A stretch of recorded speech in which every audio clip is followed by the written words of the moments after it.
E conforme eu havia destacado, eu vou conversar com Nicásio Moura. Pastor Nicásio, eu o conheci assim, assim vai ser. Ele já está com os seus 5.7, é um bebê ainda. Diante da minha idade, é um bebê.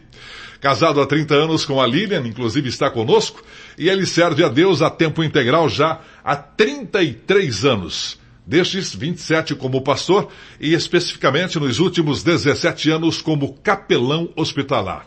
Pastor Nicásio, formado em administração, teologia, pós-graduado em aconselhamento e capelania.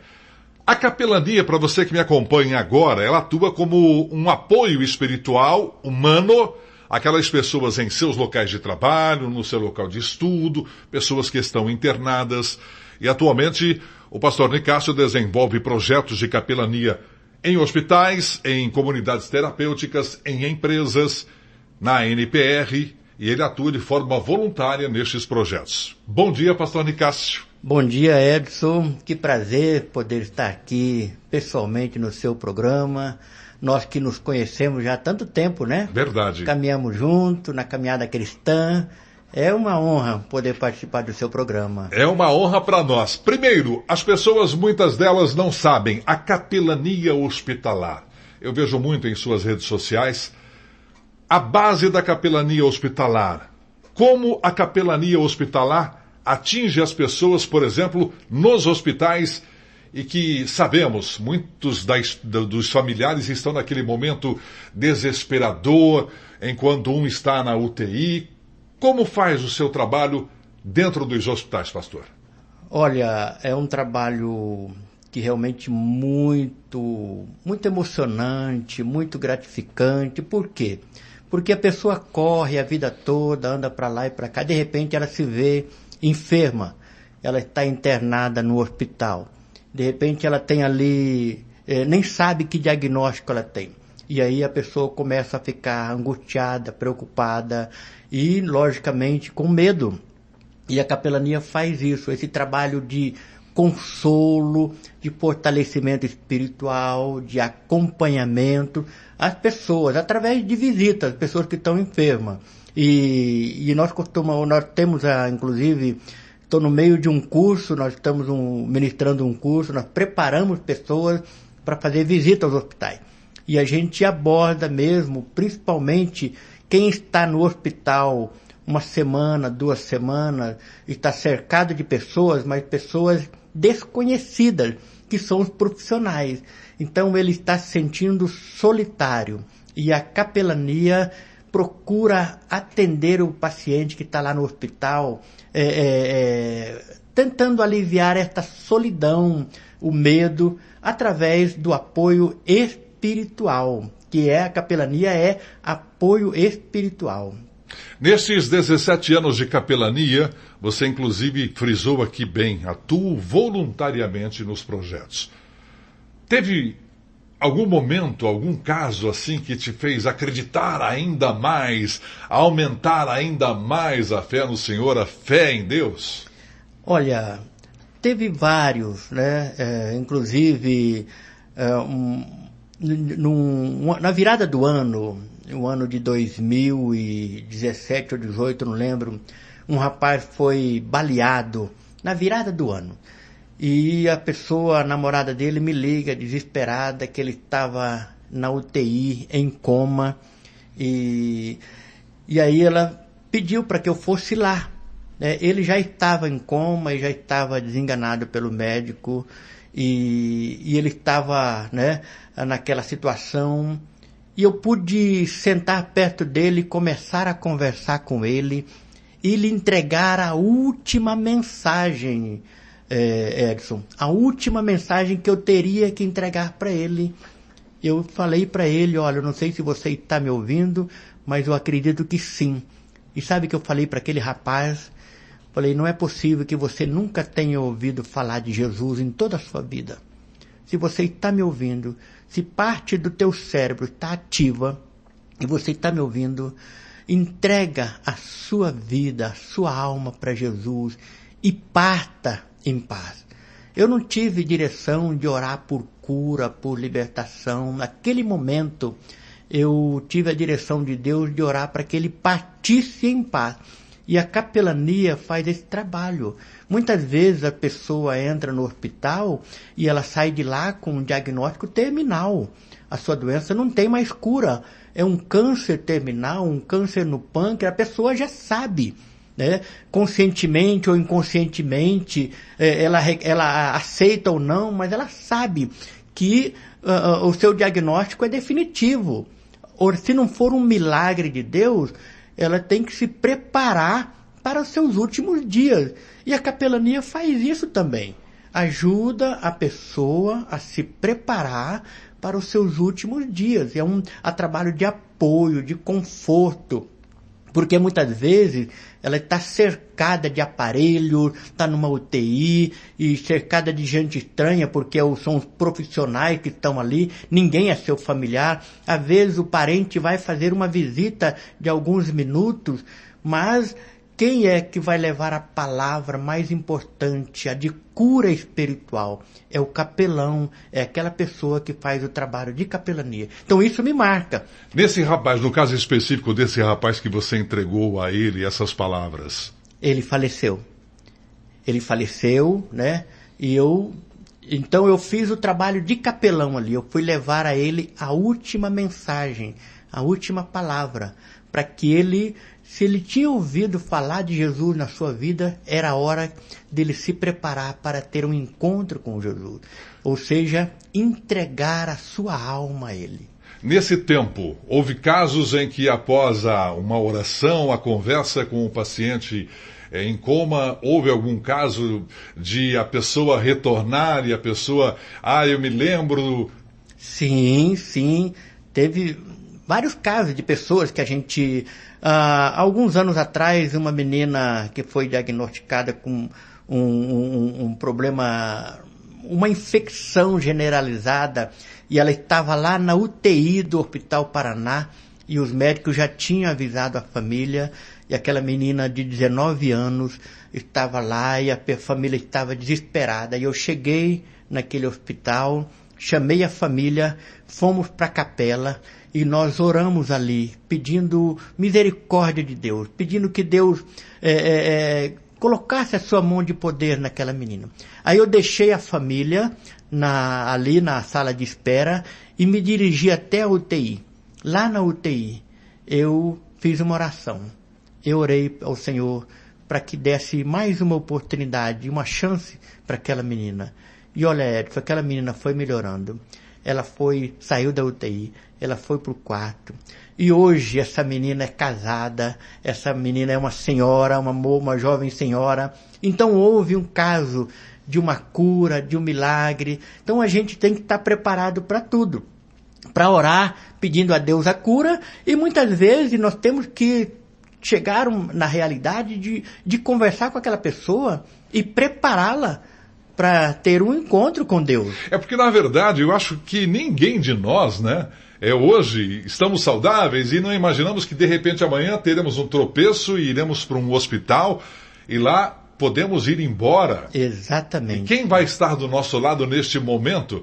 E qual é a relação do capelão com os hospitais? Como é a relação? Porque para você ter acesso a uma UTI é muito complicado. Existem regras, não pode, depende, às vezes você quer entrar numa UTI, está havendo dentro da UTI uma cirurgia. Como é que é o relacionamento da capelania com os hospitais, com a direção dos hospitais? Sim, os hospitais precisam ter normas rígidas, regras rígidas por causa da asepsia, do período contágio, né?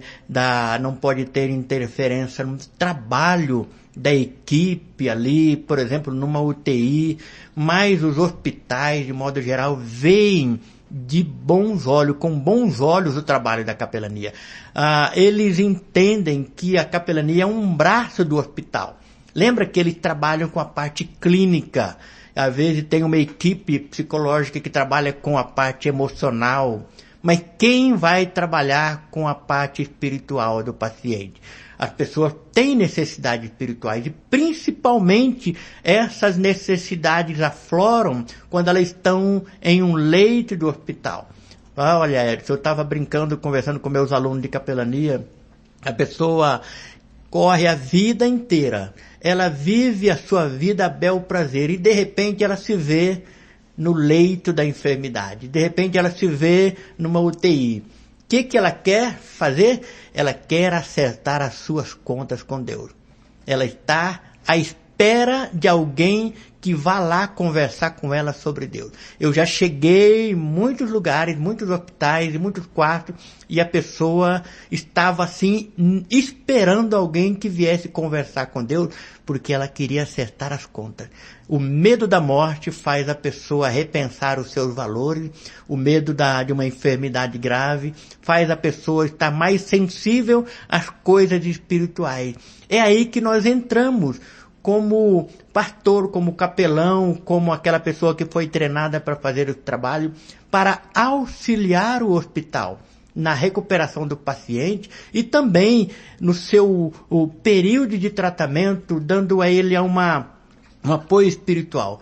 Já é provado cientificamente por neurocirurgiões, por especialistas da mente, que aquela pessoa que sabe que tem alguém orando por ela, aquela pessoa que tem um acompanhamento espiritual, aquela pessoa que tem uma religião, que anda com Deus, que ela tem uma resposta diferente ao próprio tratamento, ao resultado diagnóstico, e tem tido casos de curas de pessoas submeterem a um tratamento que teria a última esperança e através da oração este tratamento ter um sucesso esplendoroso por causa da espiritualidade, da oração, porque o nosso corpo ele é integral, né? Ele tem todas as partes, e o espírito também que foi criado por Deus, e o mais interessado na nossa cura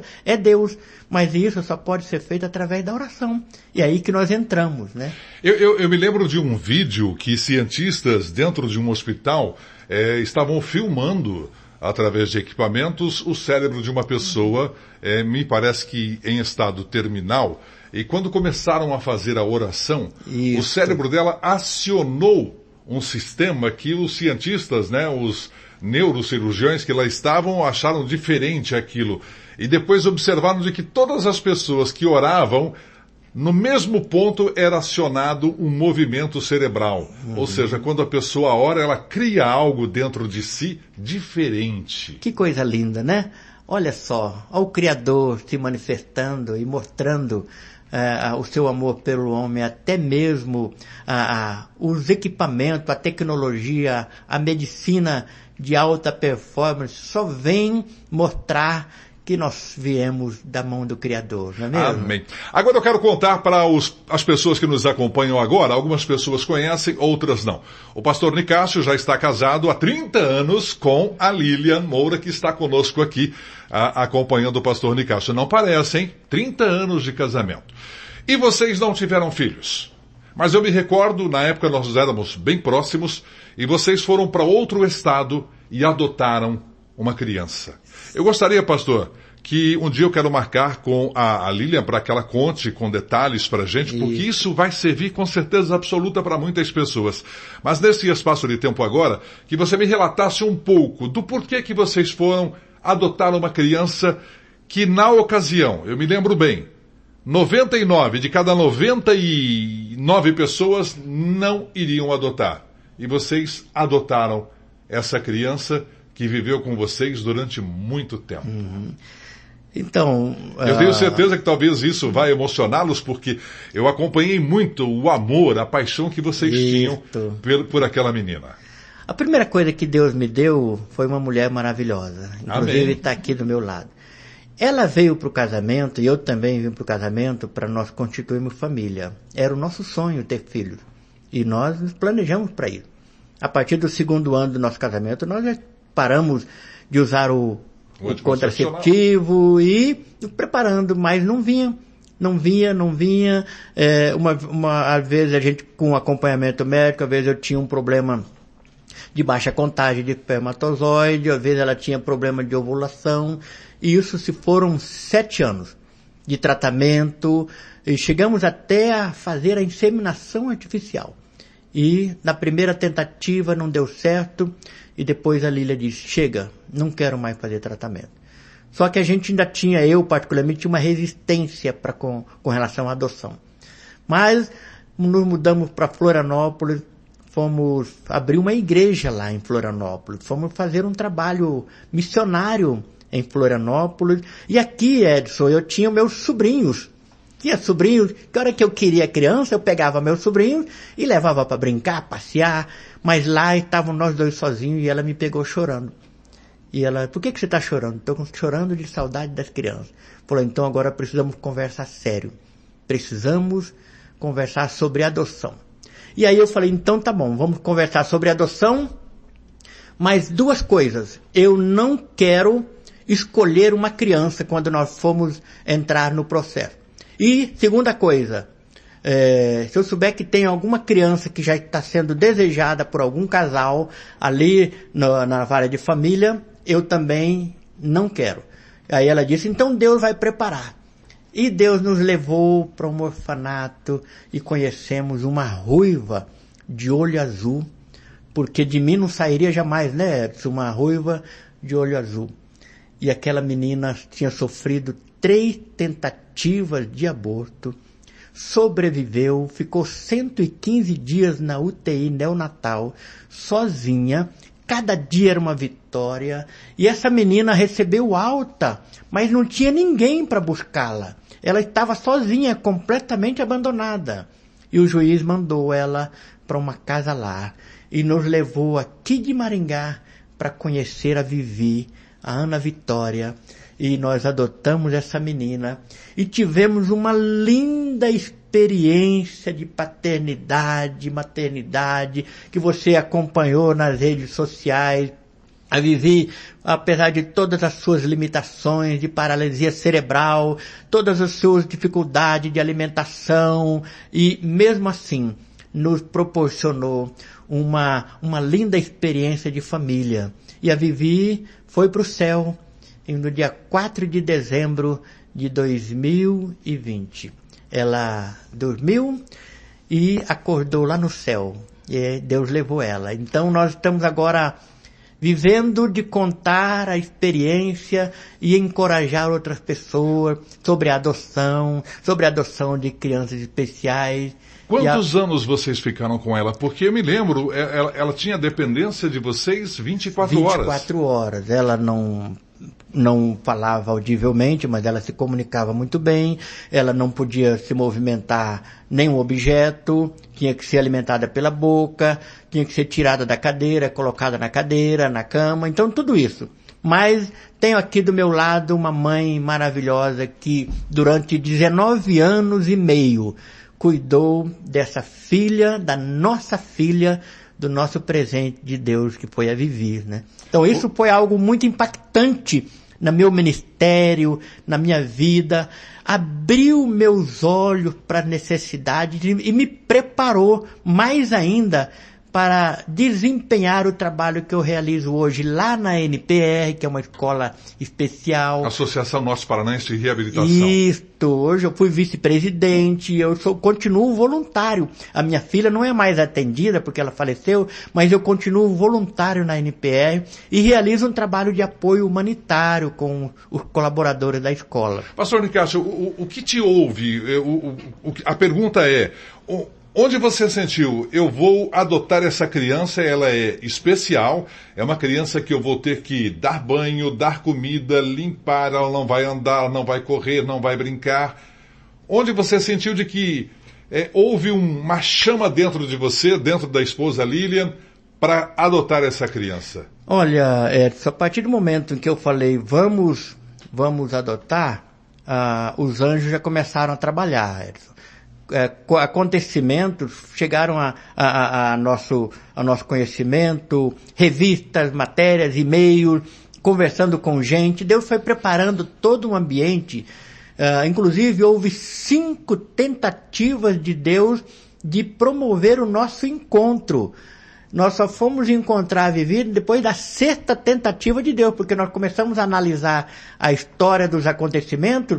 quase conhecemos a Vivi, mas houve toda uma preparação a partir do momento em que Deus viu que meu coração estava propenso, e principalmente da mãe, que já estava há mais tempo, e Deus ouviu um sim meu, ele mobilizou os anjos até o ponto de eu chegar e conhecer a Vivi.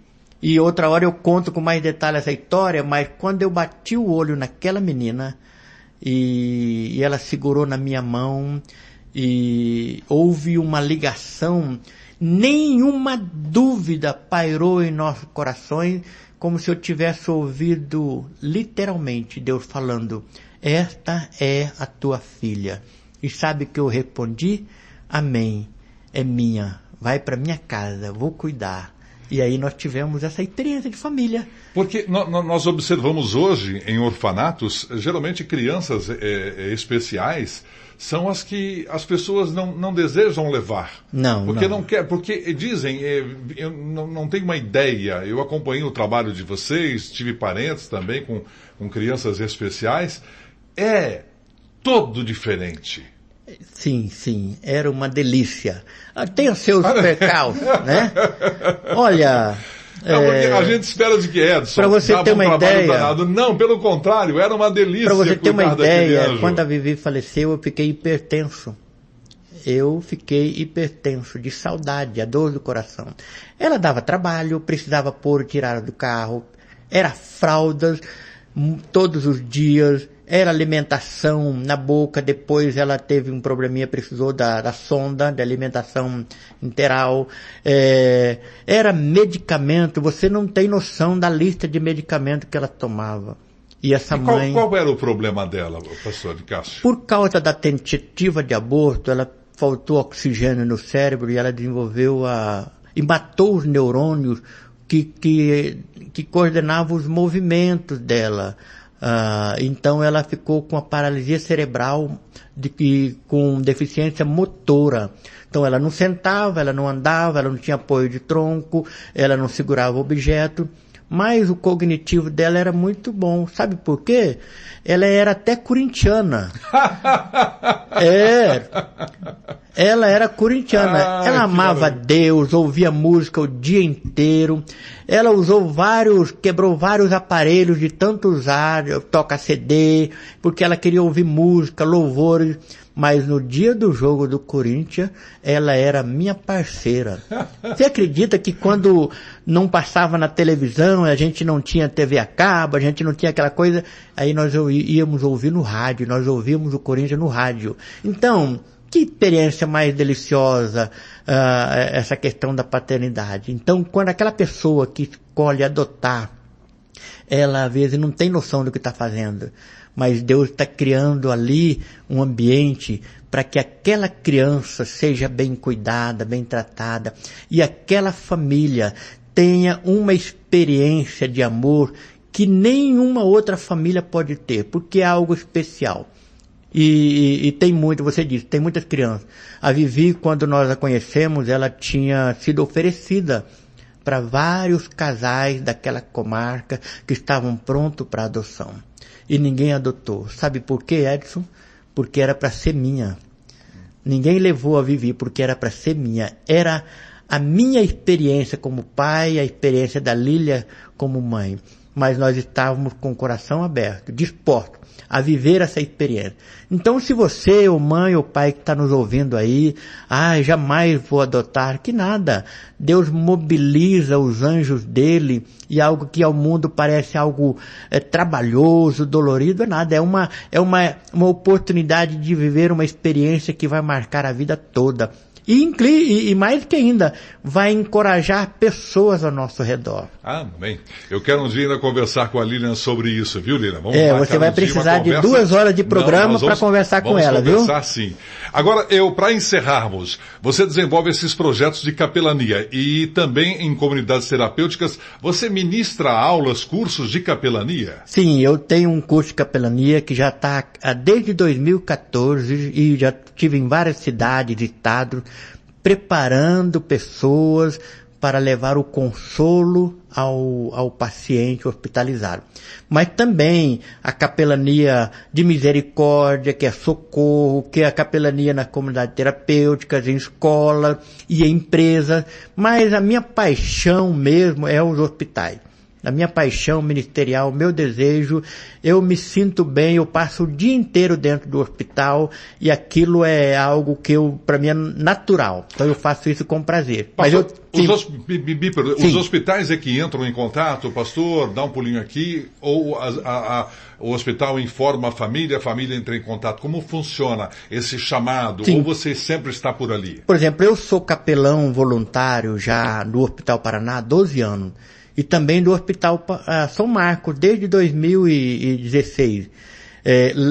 Meu nome está lá, eu sou cadastrado, e quando uma família precisa de uma assistência espiritual, o hospital entra em contato comigo e eu corro lá. Mas nós desenvolvemos visitas semanais, eu tenho equipes que durante a semana se revezam a visita de quarto em quarto. São uma equipe bem treinada, que elas recebem um treinamento, por exemplo, na postura ética, no respeito à confissão religiosa da pessoa, a postura de cuidado com a asepsia, a higienização das mãos, o uso de máscara, para não ter nenhuma possibilidade de contágio com o paciente, de contágio, ou até mesmo a pessoa trazer algum vírus para casa, né? Ou seja, ela vai bem preparada para isso. Vai bem preparada, e lógico, sempre sob a orientação da administração do hospital. Os hospitais estão abertos, têm as suas regras, têm as suas normas, porque são necessárias. E a gente prepara as pessoas para fazer esse trabalho. Sempre lembrando, o hospital sempre vê com bons olhos o trabalho da capelania, porque é um apoio maravilhoso ao paciente. Isso é que é muito importante. No finalzinho da entrevista, a garganta resolveu reclamar. Pastor Nicásio, muito obrigado por ter vindo. Vamos agendar agora para que eu possa conversar em breve com a Lília, para nos contar o seu lado mãe, né, durante este período em que estiveram junto com a Ana Vitória. Uhum. Me lembro muito bem quando ela chegou na igreja e todo mundo, a Vitória, Vivi, parabéns pelo trabalho. Pois não, pastor? Só lembrando que a Lília tem mais uma história. Nós estamos no Outubro Rosa. Sim. E a Lília Verdade. Passou por 4 cânceres. Então ela tem uma experiência para compartilhar com pessoas que passaram ou estão passando. Mais um tema para você. Com certeza. Próxima semana já vou agendar com ela agora. Pastor Nicásio, muito obrigado por ter vindo. Eu que agradeço. Muito obrigado de coração e parabéns. Deus abençoe. Deus continue me abençoando dessa Amém. forma. Deus abençoe você e todos os seus ouvintes. Muito obrigado.